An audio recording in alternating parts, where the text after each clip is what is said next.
بسم اللہ الرحمن الرحیم۔ علم نور ہے۔ آپ صلی اللہ علیہ وسلم نے فرمایا، دو شفاؤں کو لازم پکڑ لو۔ وہ دو شفائیں کون سی ہیں؟ شہد اور قرآن شریف۔ حضرت خدیجہ رضی اللہ عنہا کا مقام مدفون کہاں ہے؟ جنت المعلیٰ۔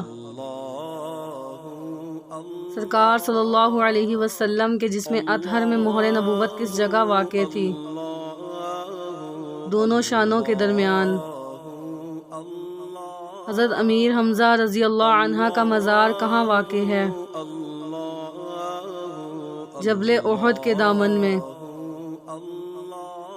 حضرت عبد الرحمن بن عوف رضی اللہ عنہ کی قبر مبارک کہاں واقع ہے؟ جنت البقیع۔ صلو علی الحبیب صلی اللہ تعالی علی محمد صلی اللہ علیہ وسلم۔